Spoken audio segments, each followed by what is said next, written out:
Hey everyone, good evening, and thanks for joining the EMS Academy. For those who I haven't met, my name is Sean Barinholtz. I am an anesthesia and ICU physician at Hopkins.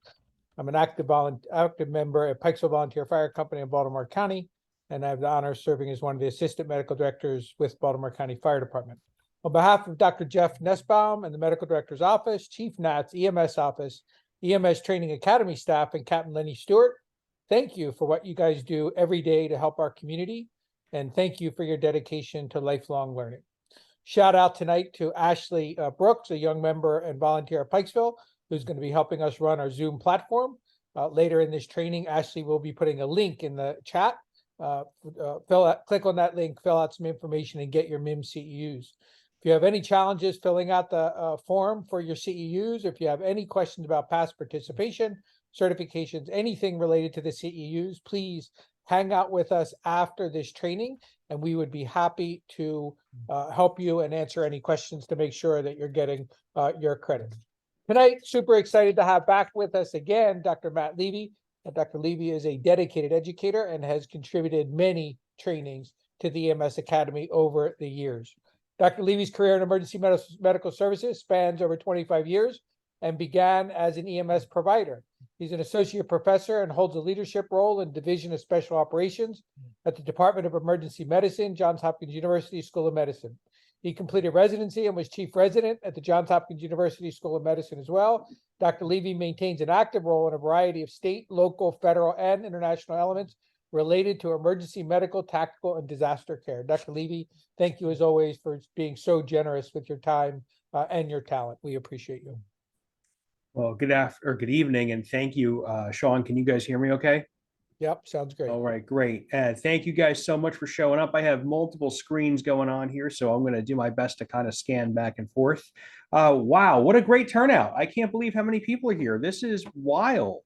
So thank you guys for taking a few minutes out of your busy evening time, family time, and all that stuff. And really appreciate it. I hope the next hour or so will be really worth your while because we're going to talk about a really fun topic. We're going to talk about the topic of capnography and just why it's so important. Now, before we get into this topic, I will do my best to monitor the chat board and to monitor for any questions. But Ashley, I may ask for some help from you and others if there's a question that comes up in the chat that I don't see. But want to make sure that we leave time at the end for questions and comments so we can get through some learning here. So, all righty. Let's get right into it here, guys. Let's talk about capnography. Obviously, we're talking about capnography for pre-hospital personnel, and we're talking about what it means and how we should be using it. And before we jump right into it, I'd like to ask you guys a question, and feel free to come off mute.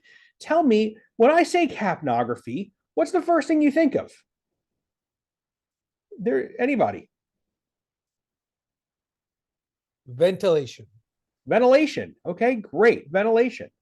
All right. When I hear the word capnography, the first thing I think of is an ET tube, to be quite honest with you.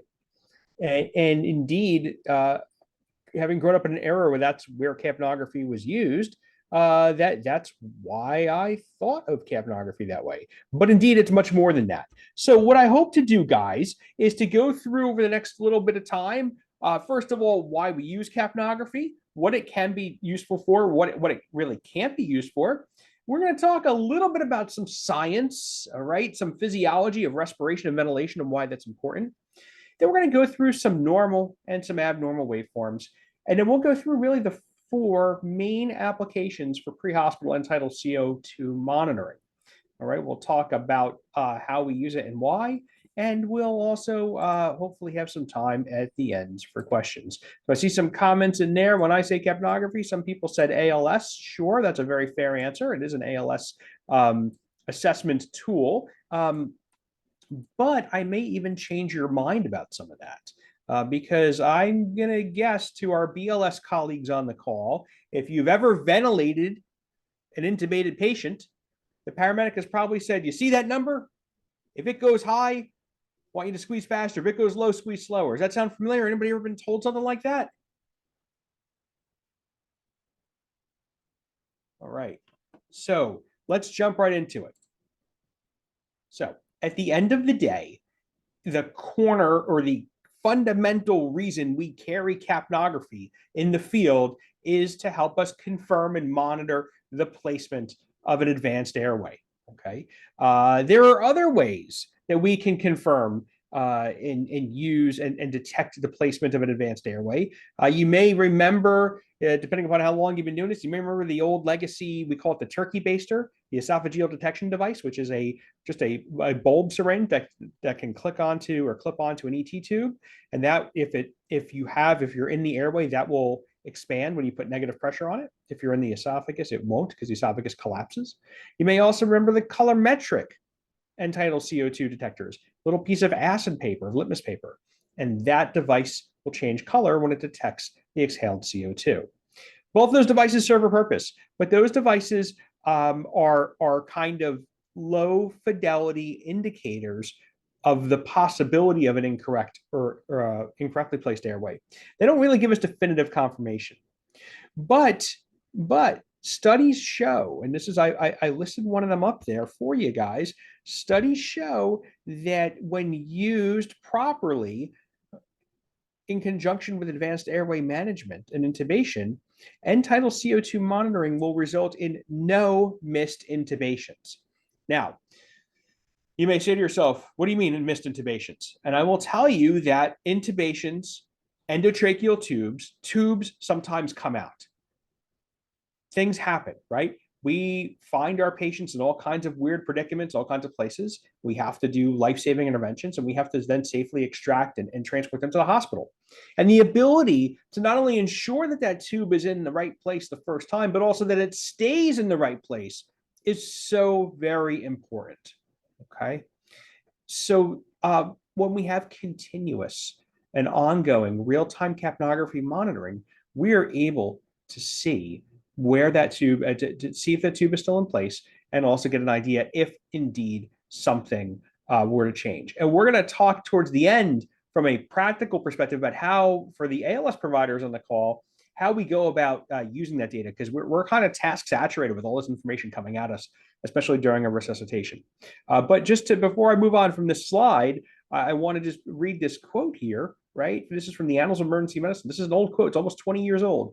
No unrecognized misplaced intubations were found in patients for whom paramedics used continuous end-tidal CO2 monitoring. However, failure to use continuous end-tidal CO2 monitoring was associated with a 23% unrecognized missed intubation rate. 23%. Guys, that's 1 out of almost every 4 patients. No bueno. We can't have that, right? Tubes come out. Things happen. We acknowledge that. That's part of complex resuscitations. But what we cannot allow us to have a system where tubes come out and we fail to recognize it. Because you know what happens? Those patients have really, really, really bad outcomes. And by bad, I mean death. All right. So again, why capnography? Well, at the cornerstone of it, it's because there's no better way to verify tube placement. All right. This is the waveform that we see of an esophageally placed tube. If there's no waveform, then there's no air exchange. And if there's no air exchange, they're not breathing. Or we're not getting air into where we need to be getting air. Right. So that's really the lecture within the lecture. So if you need to run off and go check your email now, I suppose that's okay. But wait, there's more. And I want to tell you a few more things. So as we think about capnography and we think about what it is, Dr. Barinholtz, you mentioned ventilation, right? And we tend to sometimes get these terms confused: respiration, ventilation, oxygenation. The reality is these are actually related to one another, but they are all different processes. And it's important that we understand that these are different concepts. So let's kind of take this apart for a second. First and foremost, respiration. Respiration is actually something that happens at the cellular level. It's the process of a cell taking in oxygen, doing something with it, and then releasing carbon dioxide. So respiration occurs at the cell. Now, hold that thought. We'll come back to that. Ventilation is the exchange of gas, of air between the lungs and the atmosphere, so that so that that oxygen can be delivered through the alveoli to the cellular level, the capillary level, and exchange for CO2. So ventilation is the exchange, okay, the exchange of air between the internal and external atmospheres of the body. And oxygenation is actually the process of getting oxygen into the body, into the bloodstream, okay? So let me ask you guys a question, and feel free to come off mute. Can you think of a situation where someone can have an airway and can be breathing, but their cells are not able to actually onboard oxygen or release carbon dioxide? What do you guys think? Let's give Pulmonary embolism. Oh, there you go. All right, I heard someone say pulmonary embolism. Very, very interesting. Okay, so pulmonary embolism, what's happening in pulmonary embolism, that's a great example of where blood is simply not able to get to the vascular bed within the lungs. So they're not actually able to exchange gas. Good, so that's a really good one.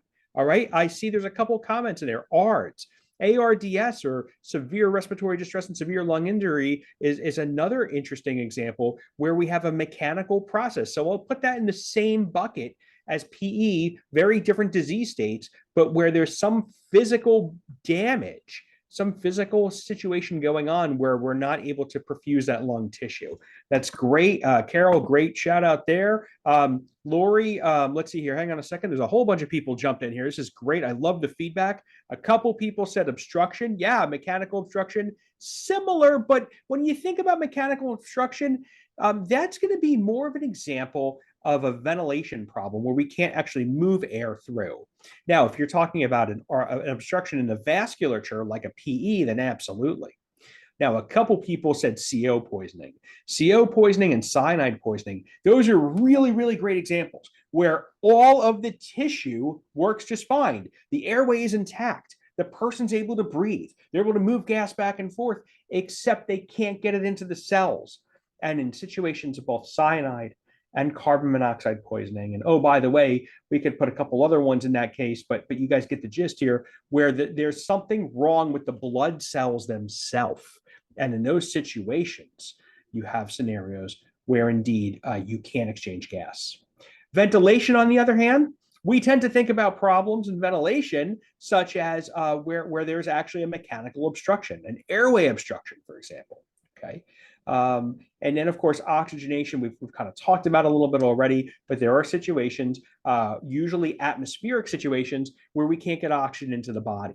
But there are other examples as well. Remember, when we go back to ventilation, guys, you don't just have to have a foreign body obstructing the airway. The body's own tissues can obstruct the airway. And also remember that certain disease states like asthma and COPD can also affect your airways. So good, great participation. Let's keep going.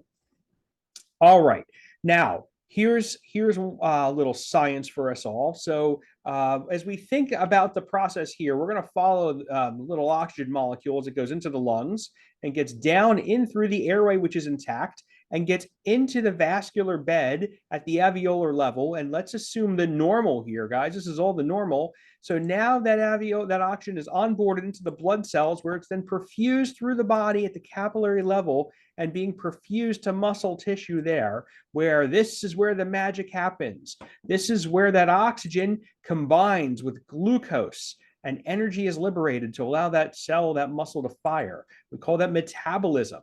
And out the other end comes your CO2, which is then breathed back in through, circulated back into the alveoli and then breathed out.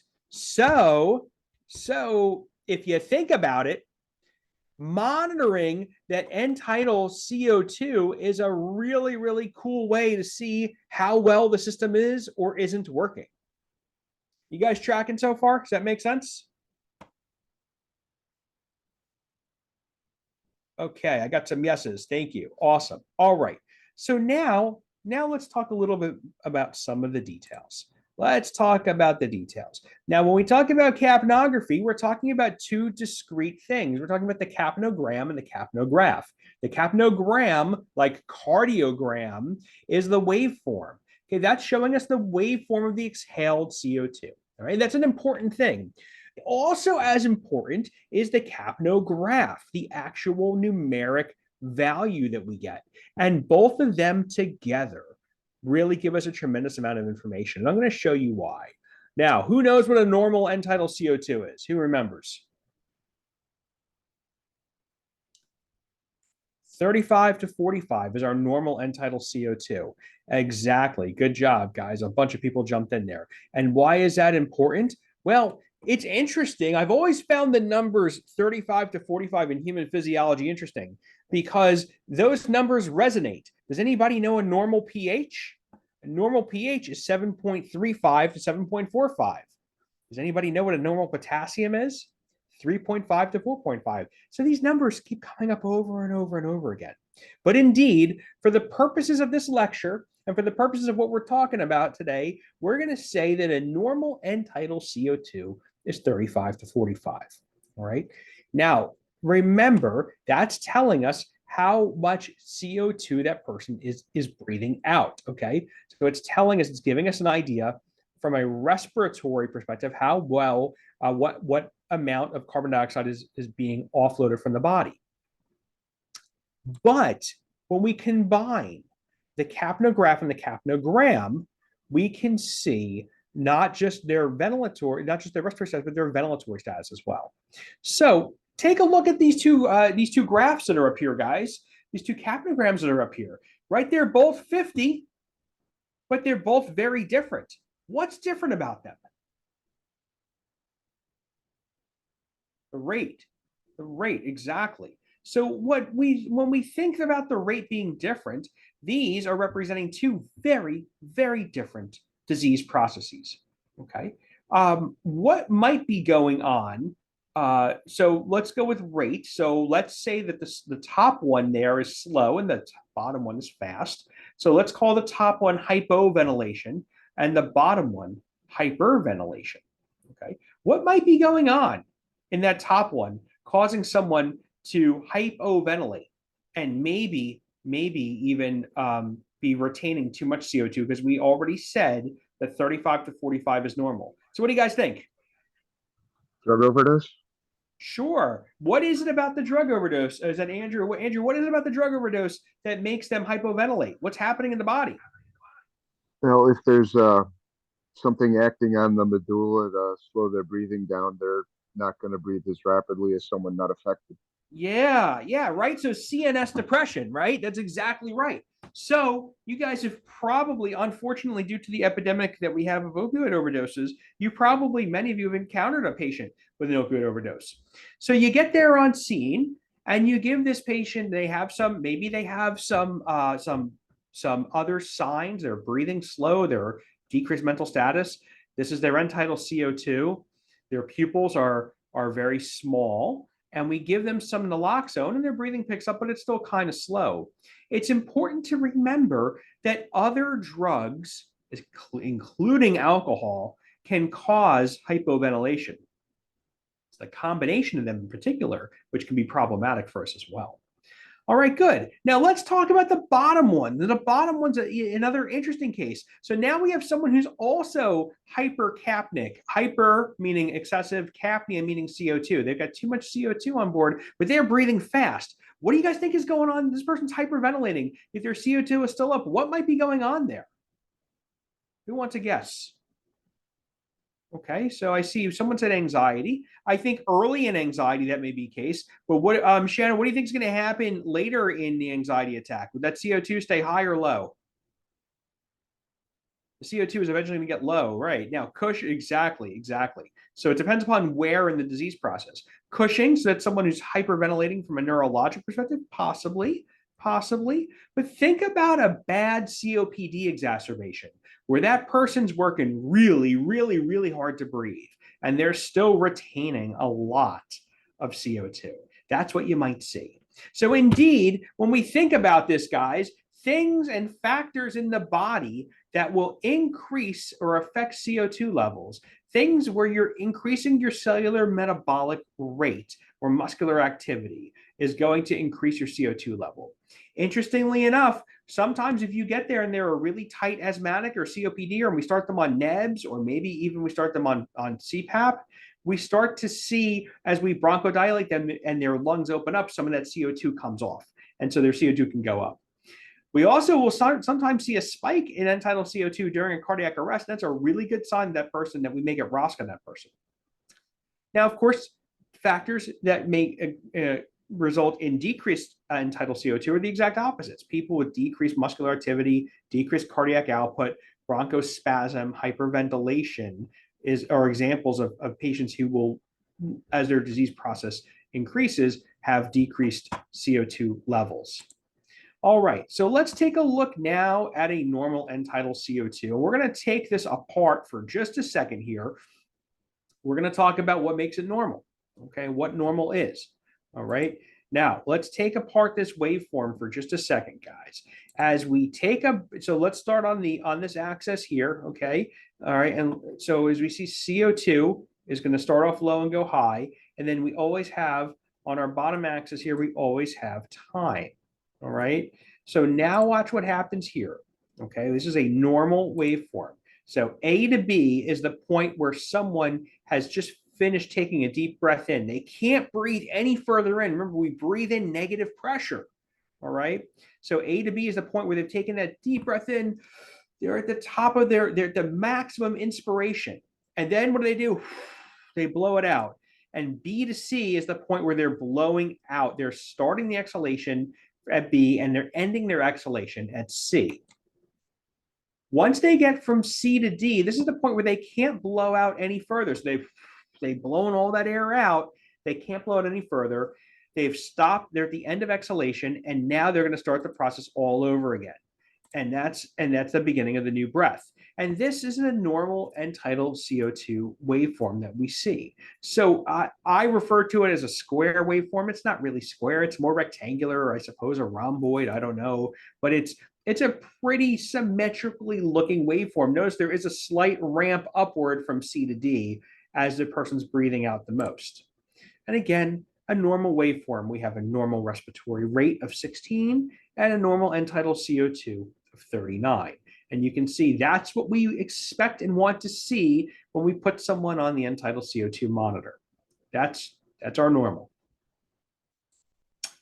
Now, again, let's look at some abnormal. And there's your hypoventilation, like we talked about earlier on. Very slow respiratory rate, okay? Respiratory rate of 8, and they're retaining some CO2 there at 48. And now let's look at hyperventilation, okay? And this is a person who's breathing at a rate of 35, and their CO2 is lower. Now, you may say to yourself, hey, I got to tell them to stop breathing so fast. Maybe, maybe not. But let me ask you guys an important question, okay? When people are hyperventilating, all right, we have to assume that the body is doing that to correct an imbalance in their acid-base status. So they're blowing off CO2. They're blowing off that CO2 to try to get rid of extra acid in the body. Why might there be extra acid in the body? Well, maybe it's because their body is no longer under a normal acid-base balance. And maybe it's because they have another buildup of another acid in their body, like lactic acid. And what do we know about lactic acid? The body generates lactic acid through anaerobic metabolism. So when you cannot normally make energy through aerobic metabolism, due to any of the reasons you guys told me earlier on, the body may go into a state of anaerobic metabolism. And a byproduct of that is lactic acid. And as a result, that person may be hyperventilating to try to correct their acidosis. They're not doing it on purpose. It's what their body is doing on their own. Now, here's the takeaway point for you. I want you guys to know. From here on in, when you see somebody who has sustained tachypnea, who is breathing at a continuous rate of anything really more than mid-20s or higher, guys, that patient is in shock until proven otherwise. Maybe it's just some anxiety, maybe, but that's an exclusionary diagnosis after we rule out everything else. When you see somebody with sustained tachypnea or hyperventilation, we have to assume that person's in shock. If you recognize that, if you call for ALS properly and early, if you're an ALS clinician and you start your ALS workup, you have a really good shot of saving their lives. Never blow off pardon the pun, never dismiss somebody who's tachypnic. It's shock until proven otherwise. I promise you, okay? You ask any ER doc or any critical care doc what vital sign bothers them a lot, and one of the top ones we will always say is respiratory rate, because it's telling us that something is really wrong inside the body. It's one of the earliest ones that we see. Now, anxiety, other things, sure, those can be confounders, and those may be present too. However, that's slightly different than someone with a sustained tachypnic respiratory rate without a stimulus for anxiety. So what are the four main uses for capnography that we see? Well, one of my favorite ones is for looking at and prognosticating the severity of asthma patients. We can use this to give us an idea as to how well that person's able to move that gas out of their lungs. Remember that asthma is a disease, just like COPD, disease of retention. We'll talk about that in a second. The other scenario where we can use capnography to help us is in the monitoring and treatment of head injury patients. Capnography has a role in cardiac arrest, and it also has a role in the confirmation and ongoing monitoring of ET tube placement. So let's take a look now at an asthmatic waveform. And this waveform with that classic shark fin looking appearance, everybody can see the shark fin, right? That's very classic for some type of airway disease, okay? COPD, asthma, these diseases where patients have a difficult time exhaling gases. Now, if you think about physiologically what's happening, they've got to blow extra hard to exhale air out of that resistance in their pulmonary circuit. And so what we're seeing is that air going up the hill. They're literally blowing air uphill to get air out of their lungs. And that's what we see with that characteristic shark fin waveform. And this patient's breathing at a relatively normal rate, and they have a slightly high CO2 level. But we do see that, and that is something that we would expect to see. As we give them bronchodilators, that end tidal CO2 number may go up a little bit, but we should see a normalization of that shark fin as we treat their asthma. As an asthma disease, asthma and attack, something that's mild, we can see this person here has a respiratory rate of in the 30s, and they're successfully blowing off that CO2. So they're compensating, okay? The worse the attack gets, the slower their breathing is. Notice what's happening here, that they're really not keeping up. They're still retaining more CO2 than I would like. At a rate of 20, their CO2 is just barely normal. But when you see this, you better be ready. When you see an asthmatic who's breathing slow and who's breathing this slow and retaining CO2, that person's going to code on you. Okay, so we better get ready. This person is the person who's headed for respiratory arrest. So you know how in the protocols we talk about the severity of asthma as a disease, and we say in the protocols, if it's really severe, you can give them an EpiPen or give them IM Epi. Guys, this is the patient that we're talking about. We're not talking about someone who's doing okay, doing fine, we're giving Epi. Remember that person who's an extremis, and that person who is working super hard to breathe, but they're not keeping up. They're not moving a lot of air.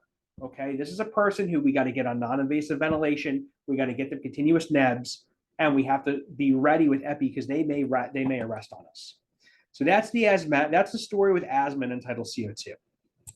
Let's move on, and let's now talk for just a minute about the head injured patient. So we used to believe that we could use the carbon dioxide, the retention of end-tidal CO2 to help us more controlling the size of a head bleed and stuff like that. Turns out it doesn't really play out that way. So carbon dioxide actually can dilate the blood vessels, and that can increase the amount of bleeding in the brain or blood that's going into the cranial vault, and thus increase intracranial pressure. So you may say, okay, fine, Levy, I'll bite. So if you're telling me too much CO2 is bad, then too little must be gooder. That's right, I said gooder. You heard it right here. Okay. Ezra, I will come to your question in just a second about asthma. It's a really good question. With the head injured patient, it doesn't really work that way. Okay. What we ultimately want to do is we want to balance cerebral oxygenation with cerebral perfusion pressure. And so what we really want to do is keep the head injured patient at an end tidal CO2 of 35, realistically to 40, okay, as long as there are no signs of herniation. If we see signs of herniation, we have to take some action, okay? And we'll talk about that in a second, all right? Our goal for most head injured patients, and nearly all head injured patients except those who are herniating, is to keep their end tidal CO2 between 35 and 40, okay? That's really where you want to be at, particularly if they're intubated and ventilated. Very important. The only time that we want to keep that end tidal CO2 of less than 35 for a head injured patient is if there are signs of herniation. They've got a blown pupil, they have very, very low heart rate and very, very high blood pressure. Those are signs of herniation. Otherwise, we really need to keep that, we want to keep them eukapnic, okay, between 35 and 40. I'd like to take a moment because Ezra put an interesting question in the chat box. I'd like to address that really fast.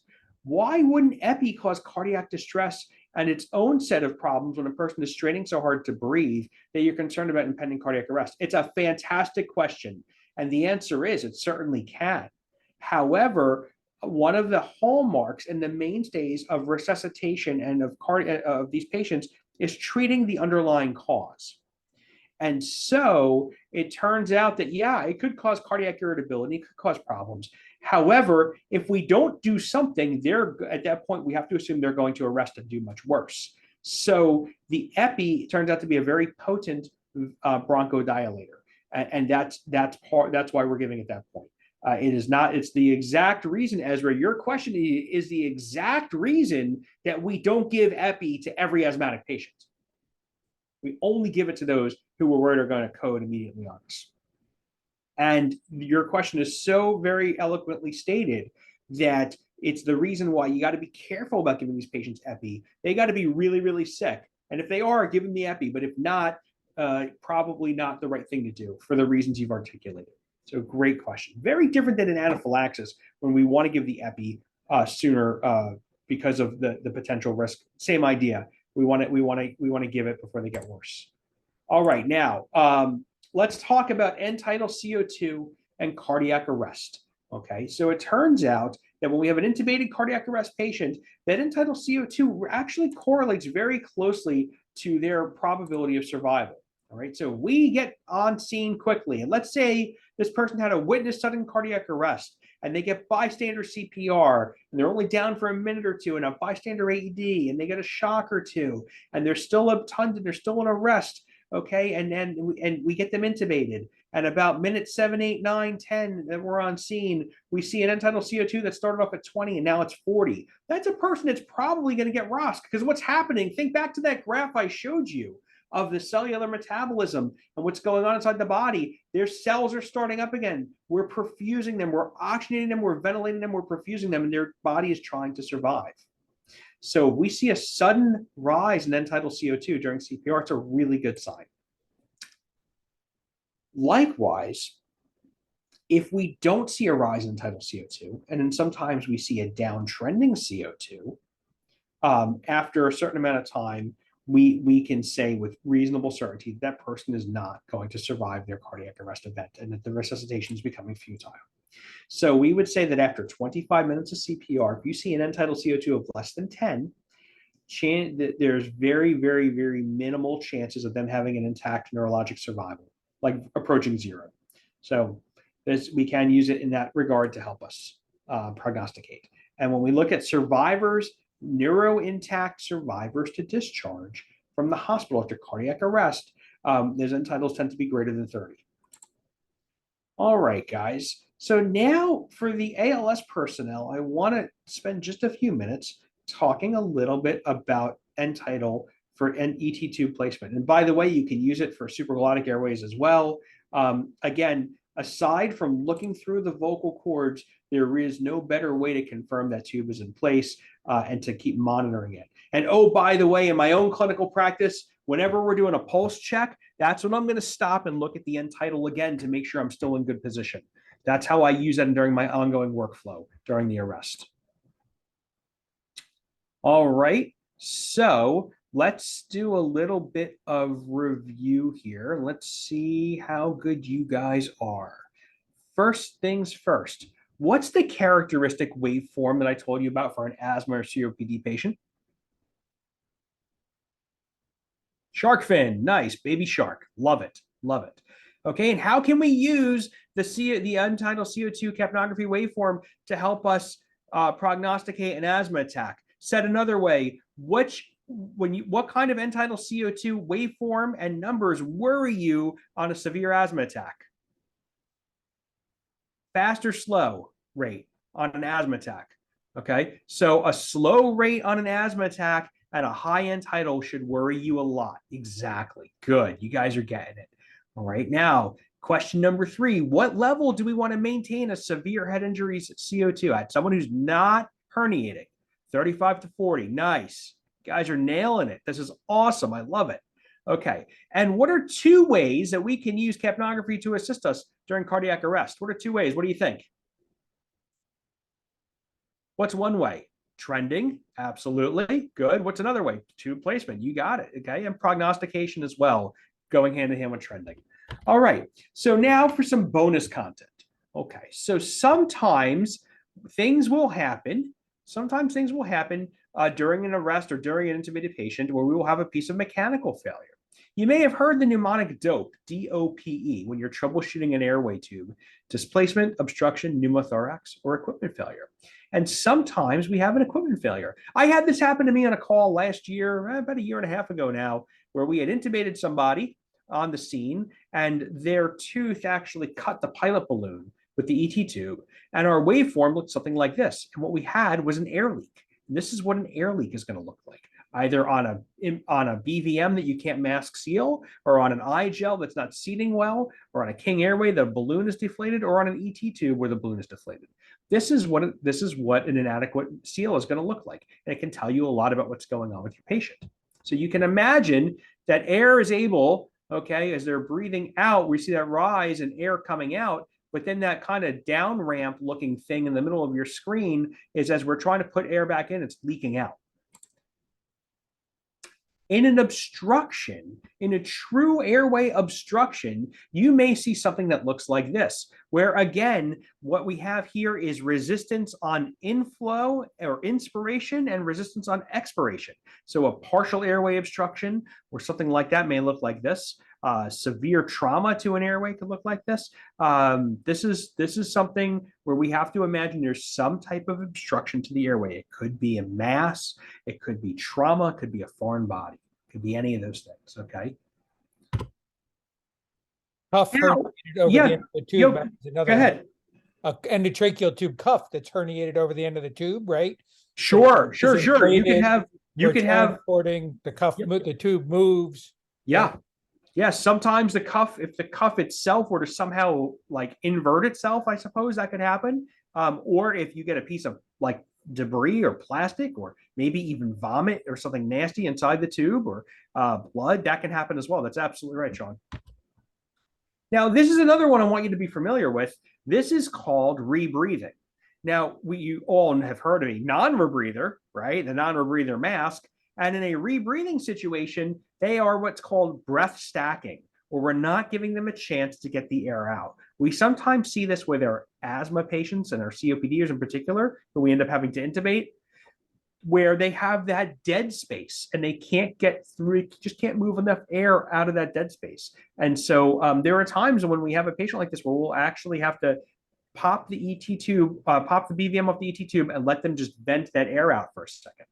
But this is what rebreathing looks like, in case you're wondering. All right. Now let's do a couple more little questions to see, because you guys are all experts now in capnography. So let's start off with this one here. All right, you guys ready? Fast or slow? High or low?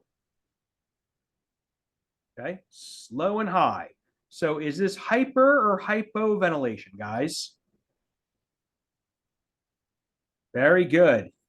Very good. The chat board is blowing up. This is hypoventilation. You got it. Home run. All right. Now, let's take a look at this one. Normal or abnormal? Abnormal. Abnormal. Nicole, why is it abnormal? I saw you got first. Abnormal. Breath stacking, someone said. Exactly. This is rebreathing or breath stacking. Exactly. All right. You guys are getting it. You guys are killing it. All right. Let's look at the next one here.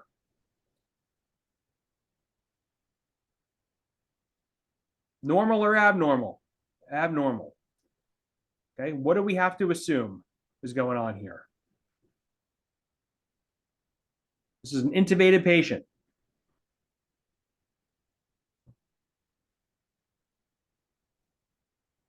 Okay, we have to assume that tube is out. We have to assume that tube has somehow migrated into the esophagus. Okay.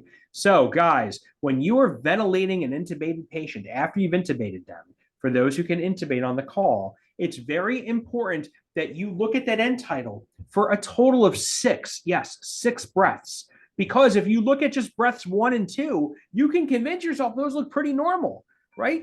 And the reality of it is they are pretty normal, except guess what? You are actually sampling the gas that's in their throat. It's in their esophagus, not the gas that's in their trachea, which is why it looks so crappy afterwards. All right, and everyone's favorite, what's going on here? Baby shark, you got it. Exactly, asthma, bronchospasm, something like that. You got it. And then last, but certainly not least, what do we got here? Normal, right? Exactly. Exactly. All right, guys. Well, that is a whirlwind tour of capnography. I'm going to stop my screen share here and now we have some time for some questions. So thank you guys so much for the awesome interaction and participation. What kind of questions can I answer for you guys?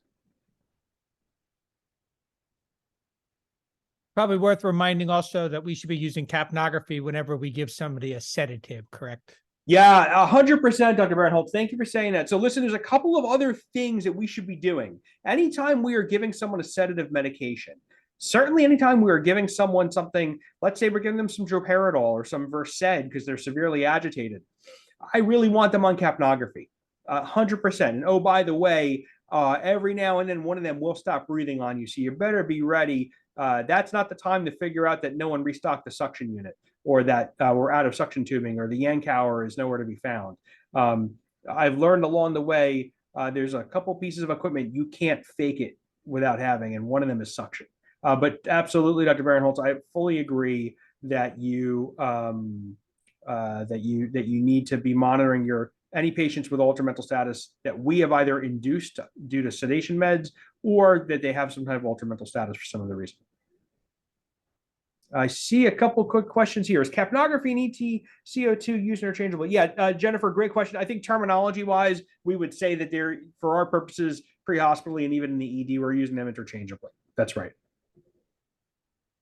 And why do Brian, you're speaking my language. Why do ERs not embrace capnography when we roll in? There's no use of it and no compatibility with capnography. Brian, I have no freaking idea other than it probably costs money. But the reality of it is they should be, and it's just a lack of awareness. You know, guys, there's a very interesting implementation lag in medicine, and it's about 10 years. And I would suspect that within the next few years, we will see more and more capnography used. I will tell you in my own clinical practice, if I have an intubated patient in my emergency department, they're on capnography. But even our respiratory therapy colleagues, they don't routinely use it. And Dr. Barinholtz, I'll defer to you for what the practice is in the ICUs, because you're in the ICUs a lot more than I am. But I think there's an assumption that once we have the patient not moving and being monitored other ways, that capnography becomes a little bit less of an important thing. But in the pre-hospital phase of care, with all that's dynamic, it makes a lot of sense. Sean, I don't know if you want to add to that. Yeah, I think capnography use in the ICU varies widely. I think when you talk to respiratory and you say, why doesn't this patient have an end tidal monitor? They often just say, oh, because we just don't have enough of them. Yeah, I think it's a supply issue. I think it's an equipment issue. A couple questions about sepsis patients. Okay, so remember I told you a moment ago, guys, that the capnography numbers, that normal numbers, 35 to 45, when that number is low, that means that someone is trying to offload extra CO2. And the reason they're trying to offload extra CO2 is because their body is trying to maintain balance because there's too much of another acid in their body. For this discussion, CO2 is an acid, okay, guys? And so whether that acid is lactic acid due to sepsis or due to shock, or whether they're in DKA, diabetic ketoacidosis, okay, or another acid-based condition, what we see is patients who are acidotic tend to have lower CO2 levels. Now that's weird because you would say, well, why wouldn't it be higher? Because they should be below. It has to do with the compensatory systems going on in the body. But to answer a couple of the people's questions that are in the chat about DKA and sepsis and other things, in general, we say that an end-tidal CO2 of less than 26 correlates pretty well to a lactate of about 4, a lactic acid of about 4. And one of the earliest studies was done by our colleagues in Orange County, Florida about this years ago, where they looked at correlating end-tidal CO2 to lactate. And there's some variability, but certainly a low end-tidal CO2 should be considered acidosis until proven otherwise. Now, Karen asked a question, you can decipher DK with capno? Yeah, so listen, you get on scene of someone who's got altered mental status and the glucometer is reading high and their capnography is low, that person's in DKA until proven otherwise. It's exactly right. Now, there could be other reasons they're acidotic, but we're going to assume that's why. And as far as using it for head trauma patients, head injury patients, Matt, that's a great question, Matt Murphy. I want to really use end-tidal CO2 to make sure that we're keeping them eukapnic, that we're avoiding hyperventilation in them, because that's actually bad. And if they're herniating, like death is imminent, so that's the only time we're going to hyperventilate them. All right, guys, really great questions, good interaction. Dr. Barinholtz, I will turn it back over to you. I thank you guys so much for spending the past hour with me. It's been a lot of fun, and I hope you guys, hope this was a good use of your time. Matt, thanks so much, as always, for sharing all of your expertise and experience with these guys. Super, super helpful. Thank you. Hey, you guys, Ashley put in the chat the link. Click on the link. She just put it in again. It's being above all the thank yous. Click on the link, fill out your information, get your MIEMSS CEUs. This needs to be resolved before we close out our training tonight.